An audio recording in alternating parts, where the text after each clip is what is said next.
Alright guys, welcome back to another Horror Room movie review, and today is the Texas Chainsaw Massacre 2 from 1986. This movie had a budget of $4 million, only made $8 at the box office, but personally I enjoyed this movie. I have a lot of fond memories of this one.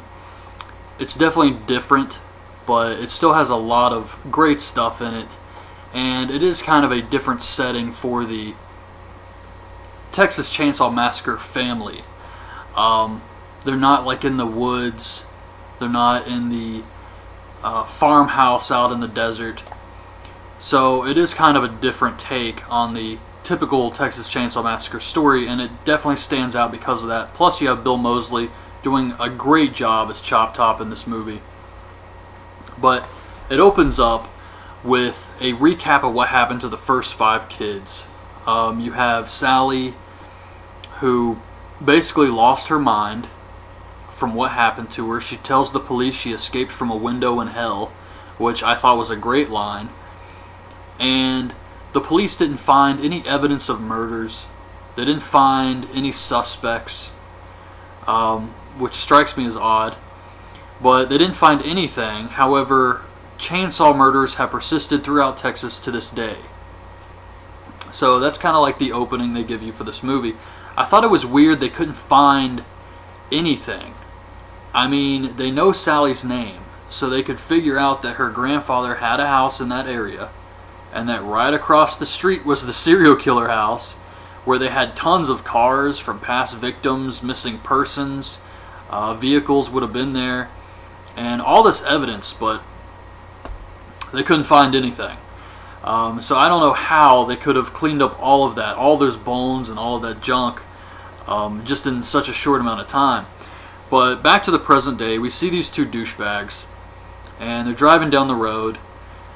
These 2 high school kids or something, I don't know what they're supposed to be, but they're acting obnoxious. They have a gun, they're shooting at signs as they drive by. It's just completely ridiculous. They call Stretch, who is a local DJ, and she's listening to this, and she doesn't want to hear this. She's like, come on guys, just hang up now. And they see a truck coming, and they decide to play chicken with it, which causes the truck to drive off the side of the road. We don't see who's driving the truck, but obviously they would be pretty pissed off. So later that night, the kids call back, and Rick the Prick, one of the kids, that's his DJ name, I guess, he thinks. And he calls her and says that he wants to hear or see bright lights, big titties. And it's been a very, very long time since I've watched this movie, and this scene definitely brought back a lot of memories. I remembered this scene, him saying bright lights, big titties, before I watched this movie again. Just from all the years ago that I watched this movie, I definitely still remembered that line. And they come up to a bridge, and of course we see the truck that they ran off the road earlier, and Leatherface pops out of the truck. They're driving next to each other, and he jumps up. He's wearing this corpse, and he's acting like a puppeteer, kind of. The corpse, they're playing this 80s music, and he's kind of dancing with the corpse and the chainsaw. It is so funny and just so goofy looking. I really love this part. And I also really like this scene because it's Leatherface in the city. This movie doesn't take place like out in the farmhouse. It doesn't take place in the woods or anywhere like that. It's really like the amusement park and the city. So I always like this movie just because of that. It's kind of like a different take instead of the typical Texas Chainsaw Massacre movie where they're out in the farm, middle of nowhere. This one they're in, I think, Dallas. So it was kind of a unique setting here. And they're driving across the bridge, and he's out there with the chainsaw in the middle of the night. So he starts cutting at the car with the chainsaw. And yes, it is a little absurd, but he's cutting pieces of the car, and Rick the Prick takes out his gun, and he shoots him. The corpse head falls to the side, and we see it's Leatherface. And he's swinging the chainsaw, and he ends up cutting the driver's head in half. We get this goofy looking scene with these special effects where the driver's like this. It kind of looked like something out of Pee-wee's Big Adventure, and this blood is just squirting out of the top of his head. But they end up wrecking the car, and all of this happens on the air with Stretch. So she hears the entire thing happening. She's freaked out about this. And the next day we see Dennis Hopper arrive, who is Lefty, and he's investigating the crash. He's actually looking for the killer of his brother's kids. Well, technically, Sally didn't die. I mean, she just kind of went crazy, but she's not dead. But Franklin did die. And he was a ranger. He wants to put the story in the papers, maybe talk to some witnesses. He's trying to do his own investigation here. Stretch actually goes to see Lefty with the tape, and for some reason he doesn't want her help. I don't know what the scene, like what the point of the scene was. I mean, she tells him she has evidence here, and he's apparently been looking for all these years, and he doesn't even want to hear the tape. Like, I don't understand that. But anyways, back to Stretch. Her and her radio partner, LG, are covering the chili cook-off. And Drayton Sawyer, who is the store owner from the first movie, and this guy is so good at acting crazy, but he actually wins the chili cook-off. The secret ingredient is people. So Dennis Hopper, he goes to a store and he buys a gigantic chainsaw and 2 little chainsaws. He's kind of swinging like knives or something. And he buys these weapons for his revenge. And he goes back to see Stretch, and he asks her to play the tape on the air.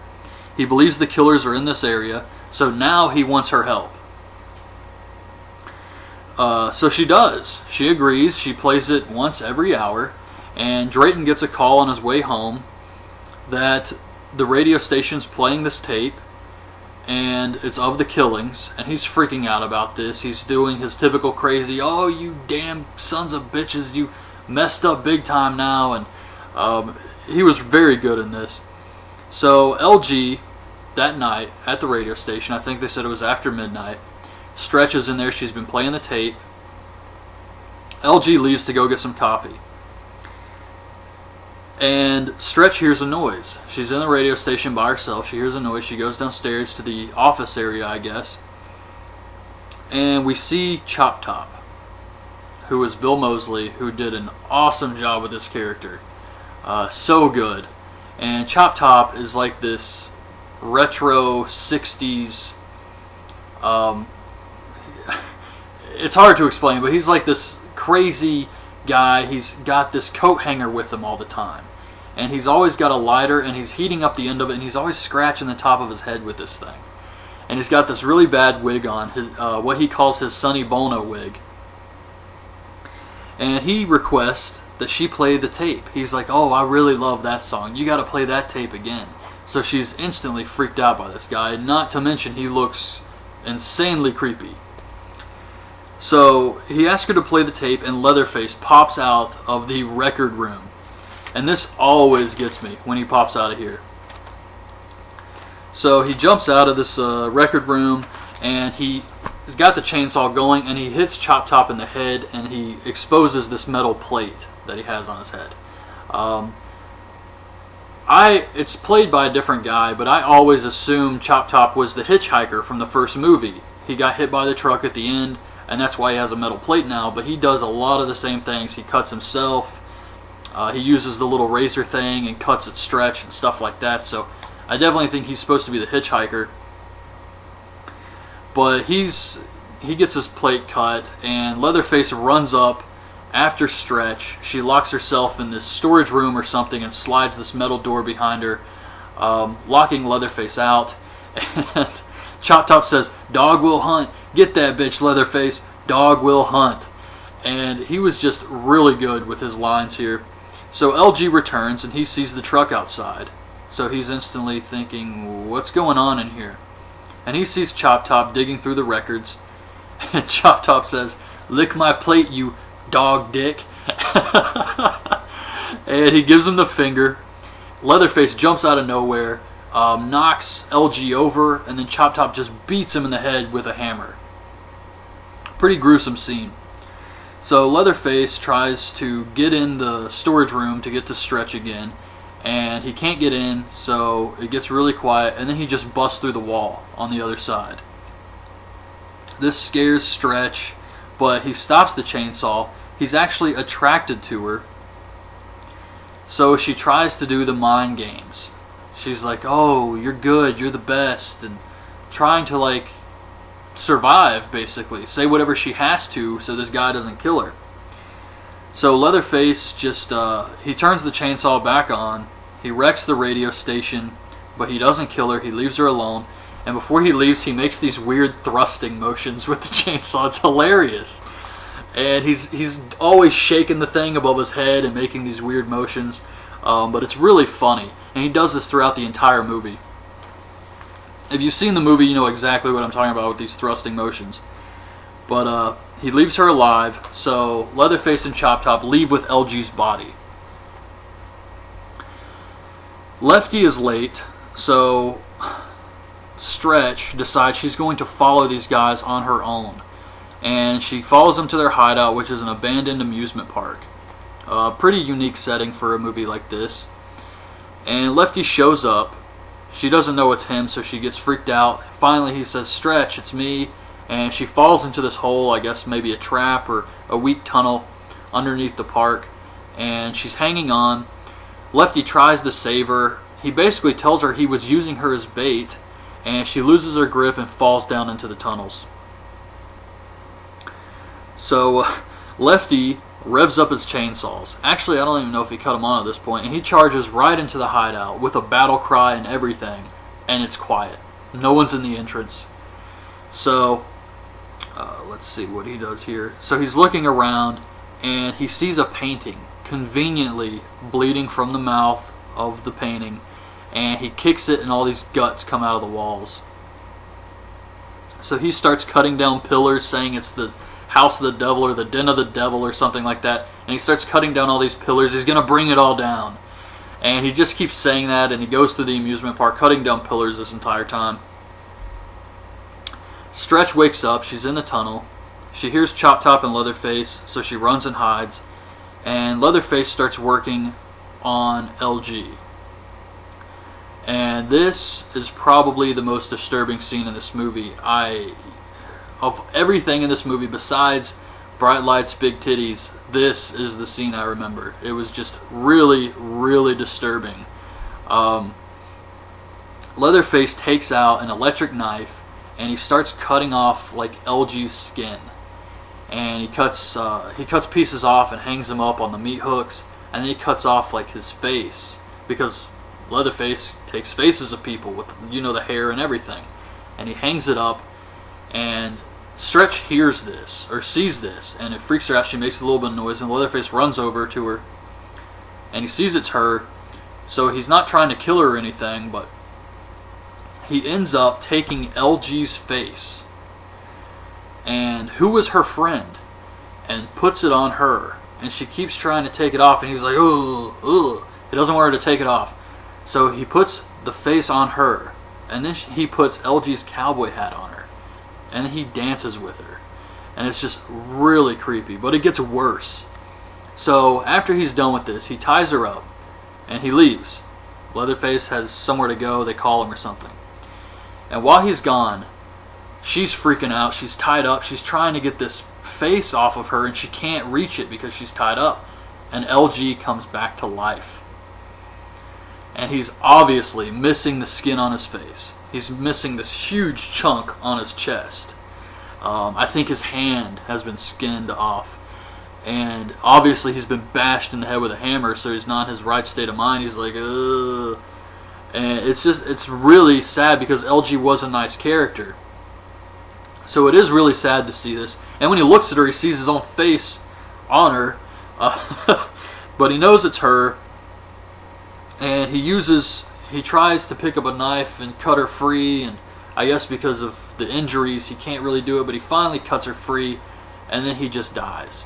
And she puts his face back on him and with his cowboy hat and everything. But yes, of everything that happens in this movie, this is easily the most disturbing thing. So she escapes and she runs right past the family.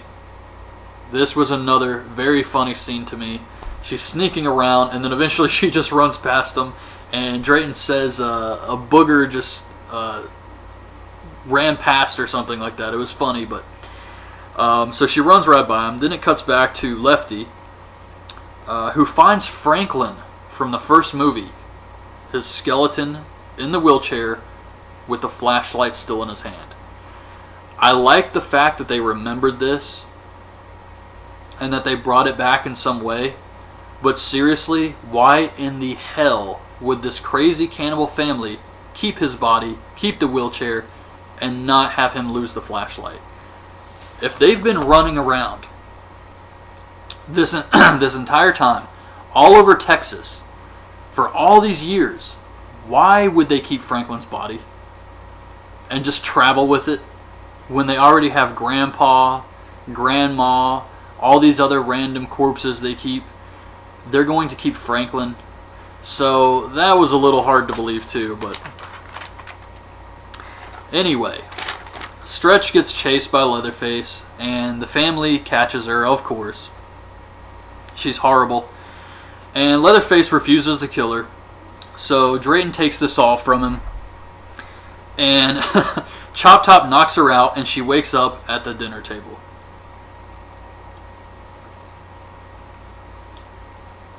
So they bring in Grandpa, who actually looks younger in this movie. They say that he's 137, but he's on a liquid diet, so he's fresh. But yeah, Grandpa actually looks younger. They repeat the hammer scene from the first movie with Grandpa, where they put the hammer in his hand, he tries to bash her in the head, and he keeps dropping it. So Drayton picks the hammer up and knocks her out, and then Lefty shows up. He's got his chainsaws, and he's ready to go. And Drayton actually offers him some money. He sees Stretch, and he goes after Drayton with the chainsaw. He cuts him in the ass with it, and then he frees Stretch. He tells her to get out of here. She takes off. This was pretty funny. Drayton hides under the dinner table, and Lefty starts a chainsaw battle with Leatherface. And Chop Top picks up the hammer, runs past Grandpa, puts it in his hand, and then just takes off after Stretch. So I guess he wanted to make sure Grandpa had a way to defend himself if Lefty came his way. But he goes, he's fighting Leatherface, and Lefty stabs Leatherface in the stomach. Some pretty good special effects here, I thought. And Drayton realizes maybe it's just time to give it up. Maybe it's over, and we should just end it. So he takes out a grenade, and he pulls it, and I guess that's it. That's the end of everyone. Lefty, Leatherface, Grandpa, Drayton. The only one left now is Chop Top, and he's chasing Stretch. They climb up this structure in the amusement park, and they climb to the top of it. He's cutting her with the razor like the hitchhiker from the first movie. And Stretch finds the shrine to Grandma, who has a chainsaw on her lap. And she picks it up, and she cuts Chop Top down the middle, and he falls off the cliff, the side of this structure. And then Stretch raises the chainsaw and does her own Leatherface Gigi Allen dance, and that was the end of the movie. So yeah, this is Texas Chainsaw Massacre 2. I do enjoy this movie. It does have a lot of goofy, funny moments, but they're good, and it still has a lot of disturbing moments. So I do like this movie. I think it's a good, it deserves a place in the series for sure. And I don't really have any fond memories of 3. I only watched that one time, and I can't really remember much. I remember something about bear traps. So yeah, I've only watched 3 one time, and I've seen this one at least like 4. But yeah, that's it. I recommend Texas Chainsaw Massacre 2, and I'll be back next week with part 3. So hope you guys like this video. Leave your thoughts on this movie in the comments below, and thanks for watching. Bye. Lost her mind from what happened to her. She tells the police she escaped from a window in hell, which I thought was a great line. And the police didn't find any evidence of murders. They didn't find any suspects, which strikes me as odd. But they didn't find anything. However, chainsaw murders have persisted throughout Texas to this day. So that's kind of like the opening they give you for this movie. I thought it was weird they couldn't find their family. They're not like in the woods. They're not in the farmhouse out in the desert. So it is kind of a different take on the typical Texas Chainsaw Massacre story, and it definitely stands out because of that. Plus you have Bill Moseley doing a great job as Chop Top in this movie. But it opens up with a recap of what happened to the first 5 kids. You have Sally, who basically anything. I mean, they know Sally's name, so they could figure out that her grandfather had a house in that area, and that right across the street was the serial killer house, where they had tons of cars from past victims, missing persons, vehicles would have been there, and all this evidence, but they couldn't find anything. So I don't know how they could have cleaned up all of that, all those bones and all of that junk, just in such a short amount of time. But back to the present day, we see these 2 douchebags, and they're driving down the road. These 2 high school kids or something, I don't know what they're supposed to be, but they're acting obnoxious. They have a gun, they're shooting at signs as they drive by. It's just completely ridiculous. They call Stretch, who is a local DJ, and she's listening to this, and she doesn't want to hear this. She's like, come on guys, just hang up now. And they see a truck coming, and they decide to... Alright guys, welcome back to another Horror Room movie review, and today is the Texas Chainsaw Massacre 2 from 1986. This movie had a budget of $4 million, only made 8 at the box office, but personally I enjoyed this movie. I have a lot of fond memories of this one. It's definitely different, but it still has a lot of great stuff in it, and it is kind of a different setting for the Texas Chainsaw Massacre